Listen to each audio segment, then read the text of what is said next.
Saudi আরব, তুরস্ক ও পাকিস্তানের উদ্যোগে সম্প্রতি গঠিত নতুন নিরাপত্তা জোট মক্কা পারস্পরিক প্রতিরক্ষা চুক্তিতে যোগ দেওয়ার জন্য ইরানকে আনুষ্ঠানিকভাবে আমন্ত্রণ জানানো হয়েছে। শনিবার লেবানন ভিত্তিক সংবাদ মাধ্যম আল মায়াদিনের এক প্রতিবেদনে জ্যেষ্ঠ এক ইরানি কর্মকর্তার বরাত দিয়ে এ তথ্য তুলে ধরা হয়। তবে ইরান সরকার কিংবা জোটভুক্ত 3 দেশের পররাষ্ট্র মন্ত্রণালয়ের পক্ষ থেকে এ আমন্ত্রণের বিষয়ে এখনো কোনো আনুষ্ঠানিক নিশ্চিতকরণ বার্তা পাওয়া যায়নি। ইরান যদি সত্যিকার অর্থে মক্কা চুক্তির আওতায় প্রতিরক্ষা জোটে যোগ দেয়, তবে তা হবে যুক্তরাষ্ট্র ও মিত্র ইসরায়েলের জন্য এক বিশাল ধাক্কা। প্রায় 6 মাসের যুদ্ধে তেহরানের কাছে সব দিক থেকেই ধরাশায়ী হয়েছে ওয়াশিংটন। এরপর জোটে অন্তর্ভুক্ত হলে মধ্যপ্রাচ্যে মার্কিন আধিপত্য হয়তো চিরস্থায়ীভাবেই সমাপ্ত হয়ে যেতে পারে, কারণ সদস্য রাষ্ট্রগুলোর মাঝে ভূরাজনৈতিক, সামরিক ও গোয়েন্দা সহায়তা বৃদ্ধি পাবে। ফলে মিত্রদের সঙ্গে ইরান বর্তমান সময়ের চেয়ে আরও শক্তিশালী অবস্থানে থাকবে। সেক্ষেত্রে মার্কিন সহায়তায় ইসরায়েলি আধিপত্য চালিয়ে যাওয়া এক অর্থে হুমকির মধ্যে থাকবে। সব মিলিয়ে মক্কা চুক্তির আওতায় প্রতিরক্ষা জোটে ইরানের যোগদান হতে পারে মার্কিন সাম্রাজ্যবাদের জন্য এক ভূমিধস পরাজয়। ইরানের পার্লামেন্টের সংবাদ সংস্থা খানে মিল্লাতের প্রধান মেহেদি রাহিমি আল মায়াদিনকে জানান, মক্কা চুক্তিতে যোগ দেওয়ার জন্য ইরান একটি আমন্ত্রণপত্র পেয়েছে এবং বিষয়টি বর্তমানে পর্যালোচনা করা হচ্ছে।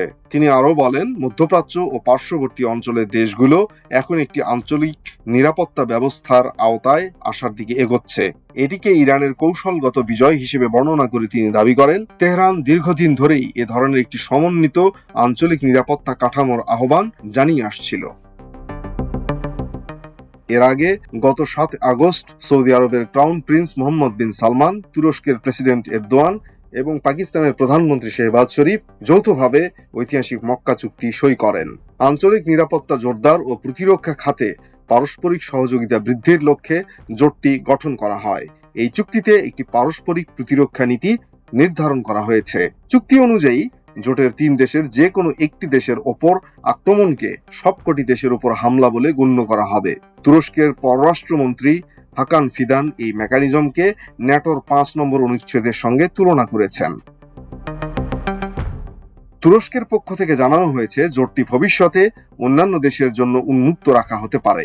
এমনকি সম্ভাব্য সদস্য হিসেবে মিশরের নাম প্রকাশ্যে আলোচনা করা হয়েছে। এখন পর্যন্ত এই চুক্তি নিয়ে ইতিবাচক প্রতিক্রিয়া জানিয়েছে ইরান। 10 আগস্ট দেশটির পররাষ্ট্র মন্ত্রণালয়ের মুখপাত্র ইসমাইল বাঘাই বলেন, নতুন এই নিরাপত্তা জোট নিয়ে তেহরানের উদ্বেগের কোনো কারণ নেই। তার মতে এই পদক্ষেপ প্রমাণ করে যে আঞ্চলিক নিরাপত্তার প্রয়োজনীয়তা এখন অন্যান্য দেশগুলো উপলব্ধি করছে।